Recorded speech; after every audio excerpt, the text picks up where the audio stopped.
গতদিন ক্লাসে আমরা স্থিতিস্থাপকতার অধ্যায়ে প্রথম দিকের কিছু অংশ পড়িয়েছিলাম। যেমন পড়েছিলাম আমরা, সেটা হচ্ছে পীড়ন কি, বিকৃতি কি, পীড়ন বিকৃতির অনুপাত হলে ধ্রুবক হয়, হুকের সূত্র, এগুলো আমরা আগের ক্লাসে পড়েছি। আজকে আমরা ওই পীড়ন বিকৃতির অনুপাত দিয়ে কি কি ধ্রুবক হয় সেই ধ্রুবকগুলো সম্পর্কে পড়ব।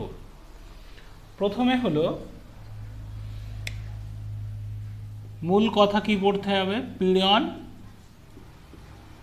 আর একটা হলো বিকৃতি। যা পড়ব সব এই দুটোর অনুপাত সম্পর্কে পড়ব। আমরা গতদিন ক্লাসে দেখেছিলাম যে পীড়নের তিন প্রকার: অনুদৈর্ঘ্য পীড়ন, আয়তন পীড়ন আর কৃন্তন পীড়ন। বিকৃতিও দেখেছিলাম তিনটে। এবার সেইগুলো রেশিও দিয়ে একটা একটা করে ধ্রুবক বার করব এবং তাদের একটা একটা করে নাম হবে। যে ধ্রুবকটার মানটা এক একটা পদার্থের ক্ষেত্রে এক এক রকম হয়। প্রথমে আমি ধরে নিলাম, তাহলে আগে হুকের সূত্রটা একটু বলে নিই। গতদিন বলেছিলাম, তবু আরেকবার বলি। স্থিতিস্থাপক সীমার মধ্যে, স্থিতিস্থাপক সীমার মধ্যে, তার মানে কি, এই যে বলটা আমি প্রয়োগ করে ওকে দৈর্ঘ্যে বৃদ্ধি করতে চাইছি বা কোনো বস্তুকে বল প্রয়োগ করে সংকুচিত করতে চাইছি, সেই ফলে যে পীড়নটা তৈরি হচ্ছে তার মানটা যদি খুব কম হয়, অর্থাৎ প্রযুক্ত বলের মানটাও যদি খুব কম হয়, তাহলে স্থিতিস্থাপক সীমার মধ্যে থাকে। তো এক একটা পদার্থের ক্ষেত্রে স্থিতিস্থাপক সীমার মান এক এক রকম, যেটা গতদিন আমি আলোচনাও করেছিলাম। তো স্থিতিস্থাপক সীমার মধ্যে পীড়ন বিকৃতি সমানুপাতিক হবে। পীড়ন সমানুপাতিক বিকৃতি, তার মানে এখান থেকে দেখলাম পীড়ন বাই বিকৃতি ইকুয়াল টু কনস্ট্যান্ট বা ধ্রুবক। এই তিন ধরনের এই ধ্রুবকের মান আমরা এখানে দেখব। পীড়ন বিকৃতির অনুপাত, পীড়ন এবং বিকৃতির অনুপাত তিন ধরনের দেখতে পাবো। তিন ধরনের ধ্রুবক কি কি? প্রথম হচ্ছে পীড়ন বাই বিকৃতি, একটা ধ্রুবক তো দেখলাম আমরা, সেটা লিখি, তিনবার লিখব তিনটের ক্ষেত্রে। গতদিন যেমনভাবে আমি দেখিয়েছিলাম ওইভাবেই করব। পীড়ন বাই বিকৃতি আবার লিখলাম, পীড়ন বাই বিকৃতি, আবার লিখলাম পীড়ন বাই বিকৃতি। মূল কথা হলো এটা ইকুয়াল টু ধ্রুবক হবে। এবার আমি এক একটা করে পীড়ন লিখছি। প্রথম হচ্ছে অনুদৈর্ঘ্য পীড়ন, অনুদৈর্ঘ্য পীড়ন। তাকে কি দিয়ে ভাগ করব? অনুদৈর্ঘ্য বিকৃতি দিয়ে ভাগ করব। তাহলে অনুদৈর্ঘ্য পীড়ন তাকে ভাগ করলাম ভাজিত কি অনুদৈর্ঘ্য বিকৃতি। এই দুটোর যে অনুপাত, যে যদিও এটা এক একটা পদার্থের ক্ষেত্রে একরকম হবে, কিন্তু একটা নির্দিষ্ট পদার্থের ক্ষেত্রে এই পীড়ন বিকৃত অনুপাতটা ধ্রুবক হবে। সেটা যদি বস্তুটাকে টেনে লম্বা করি, সেক্ষেত্রেও এই পীড়ন বিকৃত অনুপাত যা হবে, যদি তাকে সংকুচিত করে দিই, কম্প্রেস করি, সংকুচিত করি, সেই ক্ষেত্রে অনুপাতটা একই হবে। এই অনুপাতটার নাম হলো ইয়ং গুণাঙ্ক। ইয়ং গুণাঙ্ক বা ইয়ং মডুলাস, এটা এক নম্বর হলো। দুই নম্বর, এখানেও পীড়ন বিকৃতি আছে। গতদিন আমরা দেখেছিলাম আয়তন পীড়ন, তাহলে এখানে লিখলাম আয়তন পীড়ন। আয়তন পীড়ন সেটাকে দিয়ে ভাগ করলাম আয়তন বিকৃতি দিয়ে। আয়তন পীড়ন বাই আয়তন বিকৃতি, আয়তন বিকৃতি। আয়তন পীড়নকে আয়তন বিকৃতি দিয়ে ভাগ করলে যেটা পাবো সেটা হলো আয়তন বিকৃতি গুণাঙ্ক, বা যেটাকে আমরা বলি বাক মডুলাস, যেটাকে আমরা বলি বাক মডুলাস, আয়তন বিকৃতি গুণাঙ্ক। তিন নম্বর হলো কৃন্তন পীড়ন বাই কৃন্তন বিকৃতি। তাহলে কোনো একটি দৃঢ় বস্তু, আমরা আগেই বলেছিলাম যে দৃঢ় বস্তু হয় কিন্তু পারফেক্টলি পূর্ণ দৃঢ় বস্তু হয় না। তো কিন্তন পীড়নের ক্ষেত্রে আমরা দেখব যে কোন একটি দৃঢ় বস্তু, যেমন গতদিনই আমি বলছিলাম, ধরো এই একটা বই নিলাম, এই বইটার উপরে যখন স্পর্শকীয় বল প্রয়োগ করলাম তখন দেখব যে ভূমিটা ফিক্স থাকছে, ভূমি পোর্শনটা, এই যে লম্ব রেখাটা এটা হচ্ছে কি একটু সরে যাচ্ছে, এখান দিয়ে কোণ করে বেঁকে যাচ্ছে। তো এই ক্ষেত্রে যে পীড়ন তৈরি হচ্ছে সেই পীড়নটাকে আমরা বলতে থাকি কিন্তন পীড়ন। আর ওখানে যে বিকৃতি হচ্ছে অর্থাৎ কোণ থিটা হচ্ছে সেটা হলো কিন্তন বিকৃতি। এটাকে আমরা বলি দৃঢ়তা গুণাঙ্ক। দৃঢ়তা গুণাঙ্ক এই। তাহলে আমরা 3 ধরনের গুণাঙ্ক পড়ব, ইয়ং গুণাঙ্ক, আয়তন বিকৃতি গুণাঙ্ক এবং দৃঢ়তা গুণাঙ্ক। এখন এছাড়াও আর একটা ধ্রুবক, স্থিতিস্থাপক ধ্রুবক আছে যেটাকে বলা হয় পয়সনের অনুপাত। সেটা পীড়ন বিকৃতির অনুপাত নয়। তাহলে আমরা দেখলাম যে ইয়ং গুণাঙ্ক কার ক্ষেত্রে হবে? ইয়ং গুণাঙ্ক কেবলমাত্র কঠিন পদার্থের ক্ষেত্রে হবে। কঠিন পদার্থ, কারণ কঠিন পদার্থের দৈর্ঘ্যের প্রসারণ ঘটে বা দৈর্ঘ্যের সংকোচন হয়। আয়তন বিকৃতি গুণাঙ্ক, আয়তন বিকৃতি অর্থাৎ বাক মডুলাস, এটা কঠিন তরল গ্যাসীয় সকল পদার্থের ক্ষেত্রে হবে, কারণ সকল পদার্থের আয়তনের পরিবর্তন করা যায়। কঠিন তরল গ্যাসীয় সকল পদার্থের ক্ষেত্রে এই গুণাঙ্কটা দেখা যাবে। দৃঢ়তা গুণাঙ্ক কেবলমাত্র রিজিড বডি অর্থাৎ দৃঢ় বস্তুর ক্ষেত্রে দেখা যাবে। দৃঢ় বস্তু, রিজিড বডি, তাদের ক্ষেত্রেই দৃঢ়তা গুণাঙ্ক দেখা যাবে। এছাড়া একটা বললাম পয়সনের অনুপাত। এবার আমি প্রত্যেকটা গুণাঙ্ক সম্বন্ধে এক একটা করে ডিটেলসে আলোচনা করব।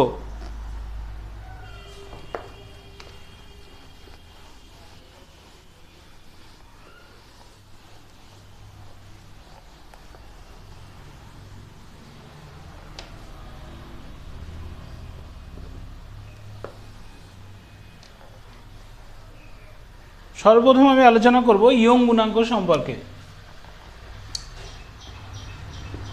ইয়ং গুণাঙ্ক, ইয়ং গুণাঙ্ক হলো, আমরা দেখলাম যখন কোনো একটি বস্তুর দৈর্ঘ্যের কথা বলবে, ধরে নিলাম একটা রড নিলাম, চোঙাকৃতি রড,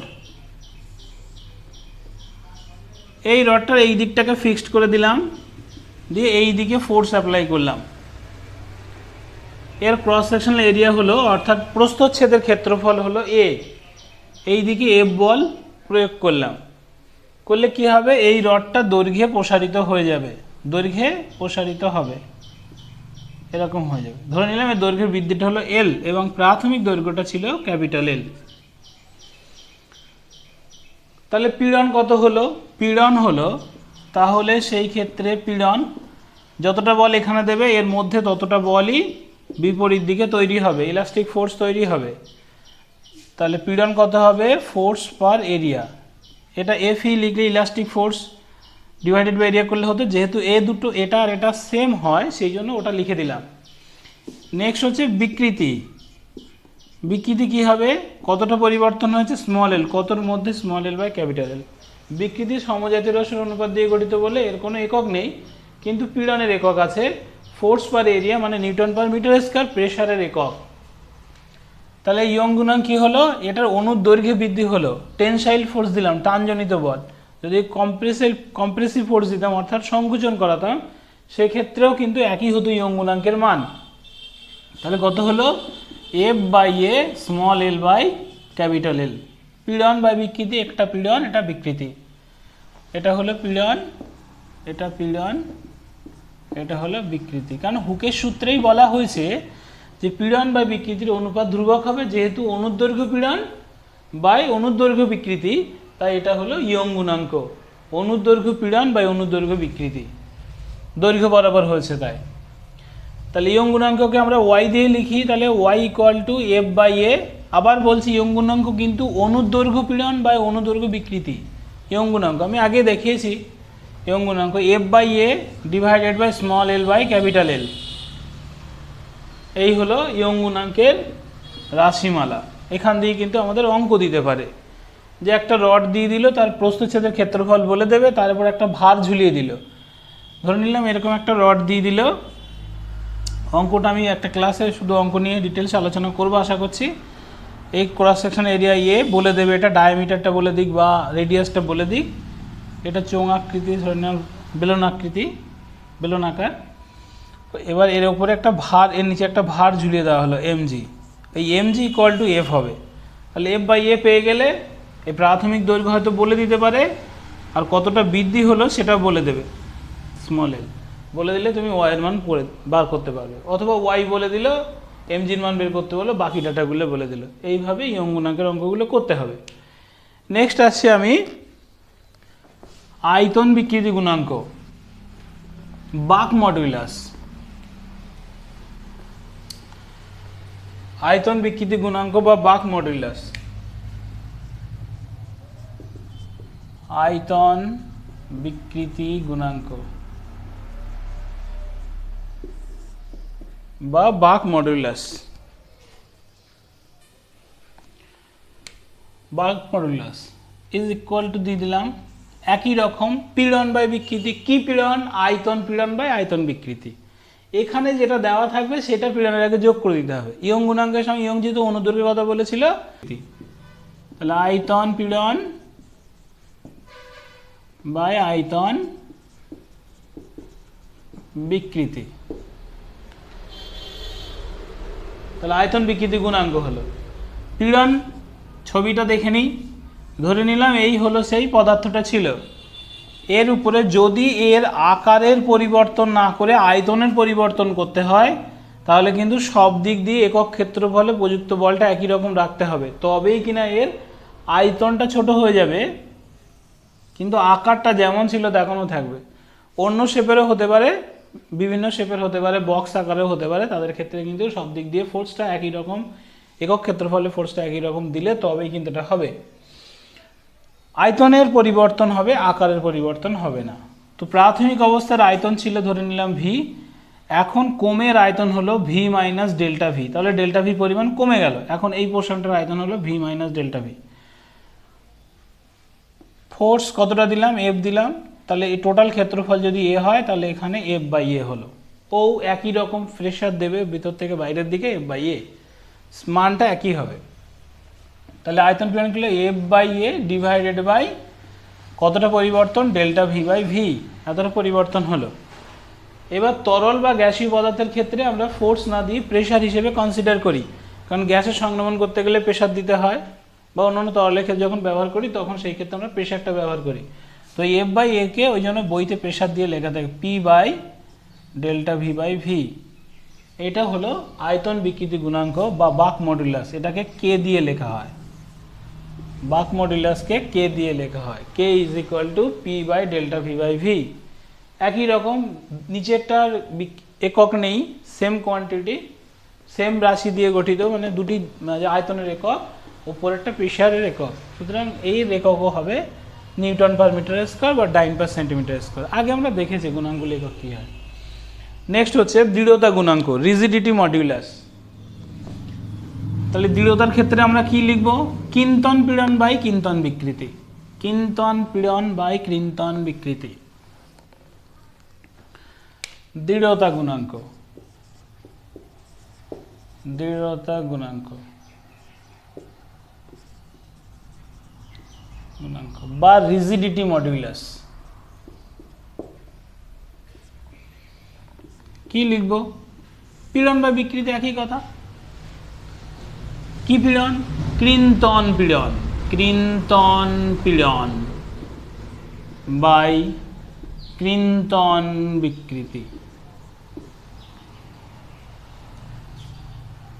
ইজ ইকুয়াল টু, কি করে ক্রিন্তন পীড়ন হয়? এই একটা ধরে নিলাম বক্স আছে, অর কিউব বা আয়তঘন, যা খুশি ধরতে পারো। এবার যখন তুমি এখানে ফোর্স অ্যাপ্লাই করবে, আর একটা কালি, এখানে যখন তুমি ফোর্স অ্যাপ্লাই করবে তখন ভূমিটা ফিক্সড থাকবে, এ বি বাহুটা ফিক্সড থাকবে, সিটা এখান থেকে সরে গিয়ে সি ড্যাশে হবে, সি ড্যাশ। এরকম প্রেশার দিলাম, ভূমিটা ফিক্সড থাকলো, এদিকে সরে গেল। আর একবার একটু দেখা ছবিতে, এই বইটা, এইখানে ফোর্স দিলাম, স্পর্শকীয় বল দিলাম, তাহলে স্পর্শকীয় পীড়ন তৈরি হবে। এই অংশটা এটা ফিক্সড রয়েছে, এই অংশটা এরকম বেঁকে গেছে। তো সেক্ষেত্রে আমরা সি পয়েন্ট এখন সি ড্যাশে যাবে, তাহলে এখানে বি পয়েন্টটাও যাবে বি ড্যাশে। এই হয়ে গেল, সরে গেল। আবার এটা যদি এটা ডি ধরি, তাহলে এটাও আবার সরে যাবে, ধর এটা ই, তাহলে এটা সরে যাবে ই ড্যাশে সরে যাবে। তেমনি হোক ওই দিকগুলোর নাম একই রকমভাবে আমি দিতে পারি, এফ, এটা জি, এরকম দিতে পারি। ওগুলো আমাদের লাগবে না, শুধু মূল বিষয় যেটা এই শেপটা আমার লাগবে, আমি ওই জন্য বাকিগুলো মুছে দিচ্ছি। আমার এই শেপটুকু লাগবে, সেটা হচ্ছে এখান থেকে এই পর্যন্ত সরে গেল এই ফেসটা, ওই ফেসটাও সরে গেল ওইদিকে, এটা সরে গেল। তাহলে এই যে কোণটাতে সরে গেল, এই থিটা কোণ, এটাই হলো বিকৃতি। তাহলে ফোর্স দিয়েছিলাম, ধরে নাও এখানে এফ ফোর্স, এখানে এফ দিয়েছি, এইটাকে চেঞ্জ করে দিই, এইচ দিই না, দুটো এফ ভুলে যেতে পারে। এফ ফোর্স দিলাম ওখানে, তাহলে ফোর্স যেখানে রেস্টোরিং ফোর্স, যেটা বাধাজনিত বল, সেটাও ওর উপরে সমান বিপরীতমুখী হবে। এরিয়াটা এ ধরলাম, তাহলে এফ বাই এ হলো ডিভাইডেড বাই সরেছে কতটা কোণ, থিটা কোণ, থিটা দিলাম। এখন এইখানে দেখো, এইটা আমি গতদিনও বলেছিলাম, এই ধরে নিলাম এইটা সরে গেছে স্মল এল, প্রতিটা বাহুর দৈর্ঘ্য ধরো ক্যাপিটাল এল। তাহলে ট্যান থিটা সমান আমি কি লিখতে পারি, ট্যান থিটা ইকুয়াল টু লম্ব বাই ভূমি small L by capital L. থিটার মান খুব ছোট যদি হয়, খুব ছোট হলে tan theta equal to theta লিখতে পারি, যেহেতু ওখানে খুব ক্ষুদ্র পরিবর্তন হচ্ছে। তাহলে এখানে লিখে দিলাম F by A small L by capital L. তার মানে আগের মতোই হয়ে গেল, F into capital L, A into small, আগের রিলেশনগুলোর মতো হয়ে গেল। এই হলো দৃঢ়তা গুণাঙ্ক। দৃঢ়তা গুণাঙ্ককে আমরা ইটা দিয়ে লেখে, কোনো বইতে এন দিয়েও লেখে, এন দিয়েও লেখা যায়, ইটা দিয়েও লেখা যায়, যার যেটা সুবিধা হবে সে সেটা লিখবে। এই যে গুণাঙ্কগুলো পড়লাম, এগুলো হলো স্থিতিস্থাপক গুণাঙ্ক। এবার আমরা দেখব স্থিতিস্থাপক আর একটা ধ্রুবকের কথা দেখব, সেটা কোনো কোনো বইতে গুণাঙ্ক আকারে লেখা থাকে, কিন্তু পীড়ন বাই বিকৃতি যেহেতু নয়, সুতরাং ধ্রুবক বলাটাই, স্থিতিস্থাপক ধ্রুবক বলাটাই ভালো বলে মনে হয় আমার। সেটা কি, পার্শ্বীয় বিকৃতি, পার্শ্বীয় বিকৃতি বাই অনুদৈর্ঘ্য বিকৃতি। কীরকম ব্যাপারটা একটু বলে নিই। ধরে নিলাম এই একটা রড ছিল, এখন এই রডটাকে আমি এইদিকেও টেনসাইল ফোর্স দিলাম, অর্থাৎ টানজনিত বল দিলাম, এদিকেও দিলাম, দিলে কি হবে, রডটা এই দিকেও, কালিটা চেঞ্জ করে দিই, রডটা এই দিকেও প্রসারিত হবে, এই দিকেও প্রসারিত হবে। কি দেখলাম, রডটার প্রাথমিক ডায়া অর্থাৎ ব্যাস যতটা ছিল, অন্তিম অবস্থায় ব্যাস কিন্তু কমে গেছে, আবার এদিকে লম্বা হয়ে গেছে। তার মানে কোনো জিনিস টেনে লম্বা করলে সে পাশের দিকটা সরু হয়ে যায়, অর্থাৎ বস্তুটা লম্বা হয় কিন্তু সরু হয়, এর দিকটা সরু হয়ে যাবে, এদিকটা লম্বা হবে। তাহলে এখানে যে লম্বাটা হলো, ধরে নিলাম প্রথমে ছিল এল, আর দুই দিকে মিলে যে লম্বাটা হলো সেটা হলো স্মল এল।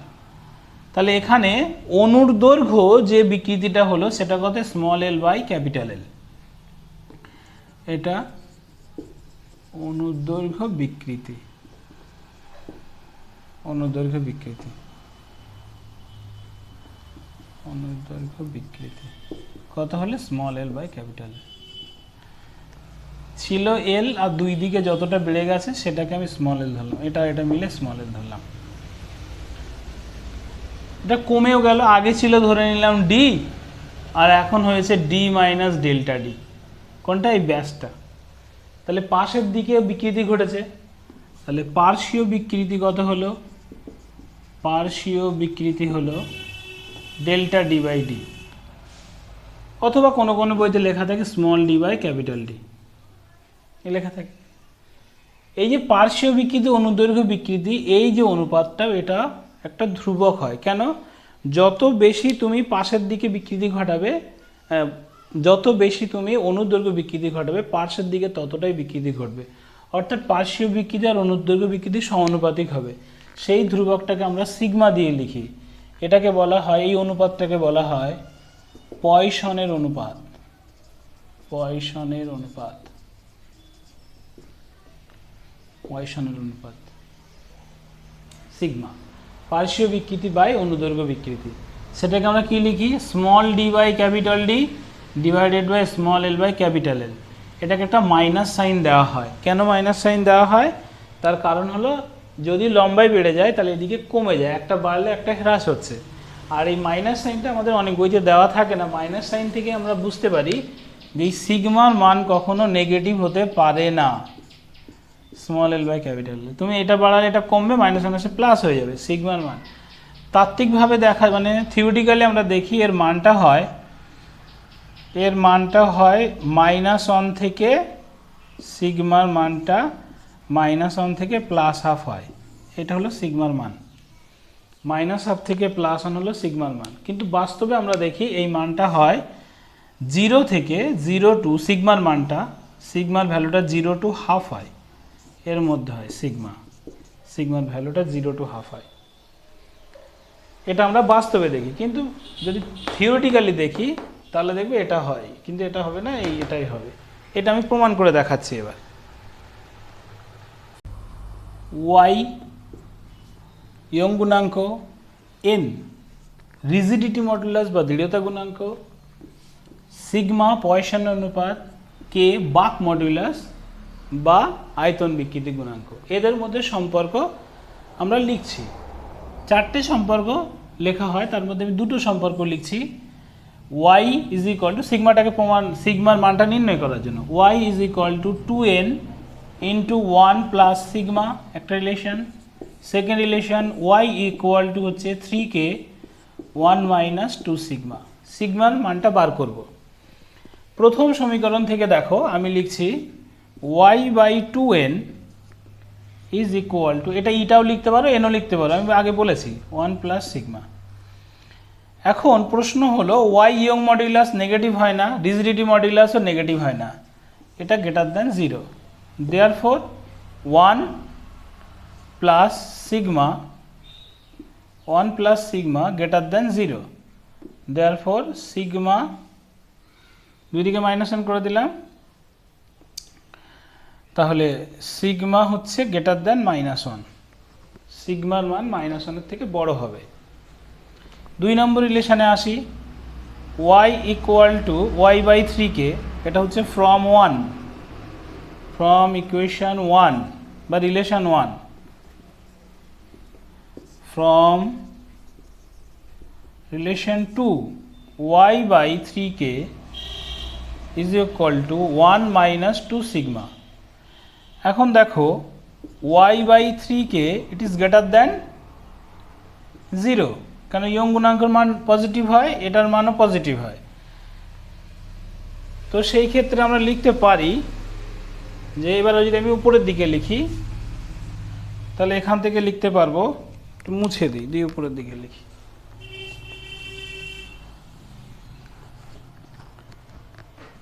তাহলে এখান থেকে আমরা লিখতে পারবো